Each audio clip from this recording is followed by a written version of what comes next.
Bonjour à tous, bienvenue sur Radio Clé de Vie, la radio du développement personnel.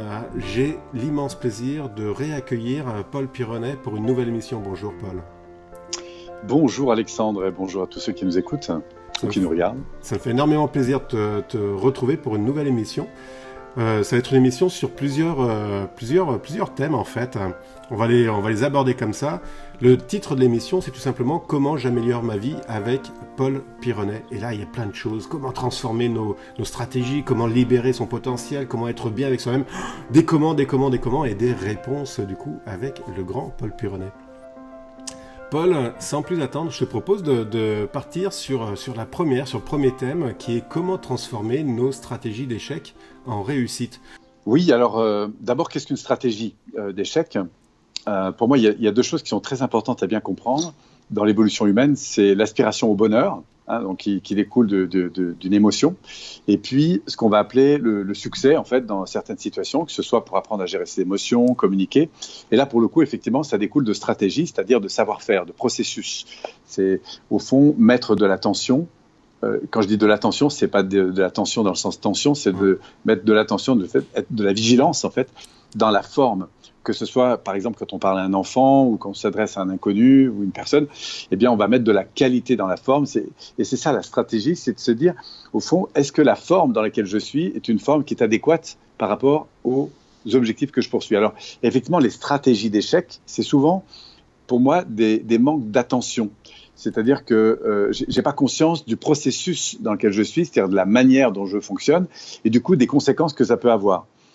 Donc, pour bien définir ce que j'appelle une stratégie d'échec, c'est une stratégie qui me conduit en fait vers des résultats qui ne sont pas ceux auxquels j'aspire. Par exemple, comme je suis dans la frustration parce que mes enfants laissent traîner leur bol sur la table au petit déjeuner le matin, eh bien du coup je vais réagir d'abord émotionnellement, puis je vais dire mais en fait c'est pas possible, pourquoi vous laissez toujours traîner votre bol, puis vos chaussures, puis vos affaires, puis vos trucs, etc. Bon, là je me rends pas compte à ce moment-là parce que j'ai pas appris que le fait de mentionner, c'est-à-dire de communiquer sur le problème plus que sur la demande qui pourrait être, par exemple, tu sais, quand vous rangez comme ça ou quand tu ranges ton bol dans la machine à laver et que j'arrive le matin et que c'est propre, je t'assure, ça fait vraiment une différence pour moi.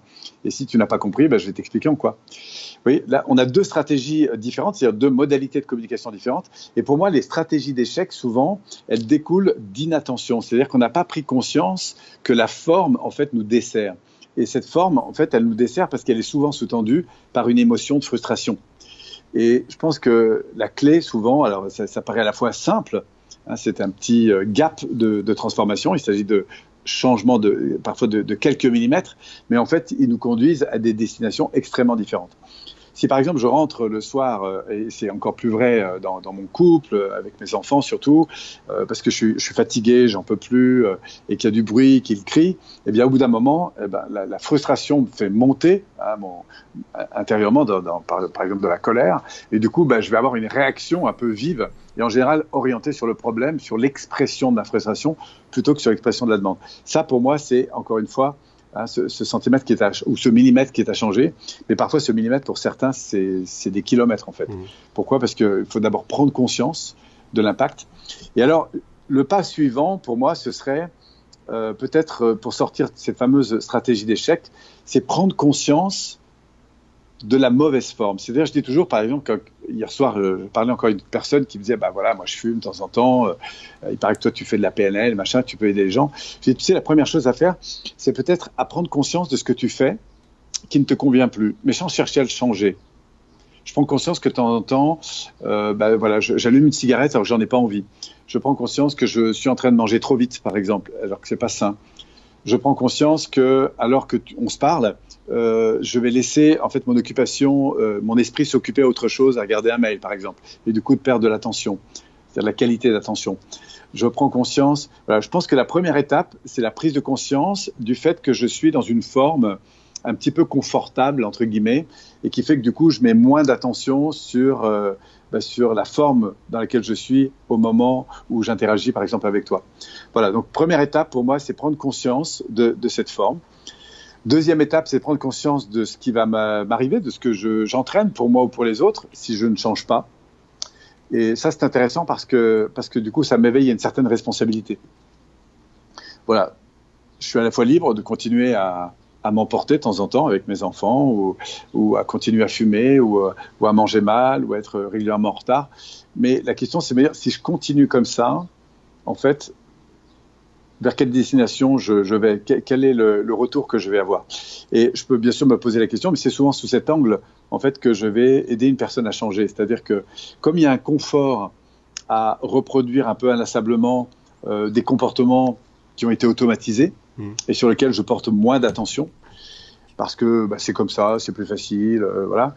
Et bien du coup, je vais prendre conscience dans ma tête, non seulement du comportement que j'ai sans chercher à le changer, mais après, phase 2, de me dire, et si je continue comme ça, si je continue à parler comme ça, à traîner comme ça devant ma télé, à regarder n'importe quoi, voilà. C'est quoi la conséquence en fait dans ma vie? Et est-ce que cette conséquence, elle répond à ce à quoi j'aspire vraiment? C'est deux clés qui sont vraiment importantes pour justement commencer à changer. J'aime bien quand tu parles de prendre conscience, parce qu'on a toujours tendance à dire mais tu devrais faire ça, tu devrais faire ça. Mais rien que de prendre conscience, ça responsabilise soi-même. Exactement. Et dans cette notion de responsabilité, ce que je rajouterais, c'est que c'est d'une manière générale un acte fondamental pour moi, c'est d'accepter l'idée que si j'ai des échecs, en fait, souvent on perçoit l'échec dans le résultat. Par exemple, j'ai un manque d'argent en ce moment et voilà, j'ai l'impression d'échouer parce que j'ai un manque d'argent ou j'échoue parce que j'ai l'impression de ne pas établir de bonnes relations avec, je sais pas moi, les personnes que je croise parfois. J'ai l'impression d'avoir des conflits avec mes enfants, avec mon conjoint. Et souvent, on situe le problème dans le résultat. Or, en fait, comme on l'avait déjà d'ailleurs évoqué ensemble dans des précédentes émissions, je reviens toujours là-dessus, c'est d'accepter que je ne suis pas responsable peut-être du résultat, mais je suis responsable de la partie de moi, c'est-à-dire du comportement qui a entraîné ce résultat. Et en fait, le problème n'est jamais dans le résultat, le problème, il est dans le comportement qui me conduit à ce résultat. Ce qui veut dire que si j'ai un manque d'argent, le problème, ce n'est pas le manque d'argent, c'est l'attitude, c'est-à-dire les habitudes, dit autrement les rituels plus ou moins inconscients, ce que j'ai programmé, ce que j'ai automatisé dans ma vie et qui fait que je me retrouve sans argent. C'est clair que si je commence par toujours dépenser un peu plus que ce que je gagne, je suis dans une règle du jeu qui me conduit effectivement à me retrouver sans argent à la fin du mois. Voilà. Si je commence toujours par crier sur mes enfants quand j'ai une frustration, je peux continuer à le faire. Mais il y a un moment donné où le problème, c'est pas mes enfants, c'est le fait que je suis en train de crier et que ça alimente en quelque sorte un processus dans lequel il va falloir que je crie probablement de plus en plus. Je ne sais plus qui c'est qui disait ça, que l'important n'était pas la destination, mais le chemin. Oui, moi j'aime dire que quand on accompagne des personnes vers cette prise de responsabilité, c'est d'abord effectivement cette phase d'accueil, de reconnaissance, d'éveil à la conscience de ce qu'ils font sans chercher à le changer, et même d'aimer ça, j'irais même jusqu'à dire ça. Ensuite, de se dire si je ne change pas, où est-ce que j'arrive? Enfin, de prendre la responsabilité de ce résultat en disant que je suis pas, il n'y a pas de culpabilité à avoir, si ce n'est de prendre conscience que je suis quand même le responsable des résultats que j'obtiens. Et puis après, peu à peu, d'accepter de changer ça par de l'attention, de la vigilance. Et puis je voulais dire un autre truc, puis je l'ai perdu, de vue. Ça reviendra. Y a une chose aussi qui est importante, c'est la responsabilité. Il y a deux choses, il y a plusieurs choses que tu as dit, tout ce que tu dis, c'est vraiment super génial. Mais il y a des choses que je note, c'est le fait d'être responsable, le fait d'accepter aussi d'avoir ses colères ou de pas être parfait, et d'avancer avec ça. Oui, alors pour ça, si ça peut aider ceux qui nous écoutent, moi, il y a quelque chose qui m'a en tout cas beaucoup aidé dans ma vie, c'est de faire la différence entre le comportement et l'émotion.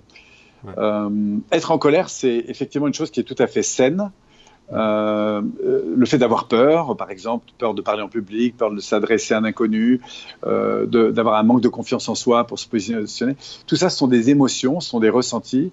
La colère en est une avec toute sa gamme, le sentiment d'irritation, de colère. Et puis, on a aussi les phénomènes de tristesse qu'on peut avoir quand on est confronté à de la perte de lien ou de quelque chose, d'un projet. Des sentiments, bref, ils sont assez larges. Moi, je dis toujours que les émotions sont des alertes rouges et qui sont très importantes. C'est un peu comme les voyants. Imaginons que je pilote un avion ou une voiture. De temps en temps, j'ai besoin de voyants rouges pour m'alerter sur le fait qu'il y a des choses qui ne vont pas. Ouais. Et donc, l'émotion n'est jamais un problème. Ce qui peut devenir un problème, c'est le comportement qu'on a. Donc, la colère en soi n'est pas un problème. Elle peut même être un levier extrêmement puissant de changement à partir du moment où on a réaligné quelques éléments clés qui vont me sortir de ces stratégies d'échec. C'est-à-dire que c'est pas le problème de la colère qui est important, c'est le comportement que ça risque d'entraîner. Donc, de dissocier le comportement et le ressenti, ça, pour moi, c'est quelque chose qui m'a énormément éveillé. Et puis, une fois que voilà, je sens que j'ai de la colère, me dire, OK, ça c'est OK. J'ai une partie de moi qui est juste en train de me dire qu'il y a quelque chose qui ne me convient pas. En l'occurrence, il y a une règle du jeu qui pour moi, marche pas. J'avais demandé à ce que la salle de bain soit propre, par exemple, et puis je m'aperçois qu'il y a toujours des cheveux qui traînent dedans. Voilà, ça m'agace. On avait prévu de commencer à telle heure cette réunion, et puis on a toujours des gens en retard, ça m'agace. Donc cet agacement, en fait, il est juste en phase avec le fait qu'on a en arrière-plan un besoin, une valeur ou quelque chose d'important qui n'est pas satisfait. Et au fond, cette alerte, elle est là justement pour m'indiquer quelque chose qui n'est pas satisfait. Et c'est curieux d'ailleurs de constater que la colère, par exemple, c'est une énergie qui va me faire avancer, qui a la différence de la tristesse qui va me couper un petit peu en deux. La colère, c'est quelque chose qui va me faire réagir. Alors après, il y a deux formes de réaction. C'est soit une réaction dégradante à l'égard de l'autre, parce que je suis dans la colère, et puis du coup, je vais rentrer dans la culpabilisation, la critique, etc., de moi ou des autres. Soit je me dis, il y a une forme d'injustice pour moi là qui se passe. Qu'est-ce que ça me révèle d'important ? En l'occurrence, qu'il y a des valeurs importantes.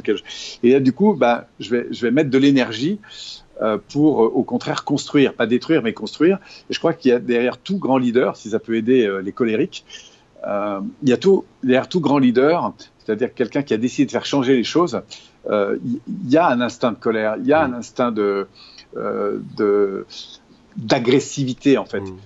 Et je pense que toute la différence entre l'agressivité, par exemple, j'ai connu il y a quelques années un homme qui m'a beaucoup touché, et qui a été pour moi d'ailleurs un des éléments extrêmement moteurs de transformation dans mon adolescence. C'est un garçon qui s'appelle Guy Gilbert. C'est un curé qui est connu parce que quand vous l'avez vu une fois, vous ne l'oubliez pas.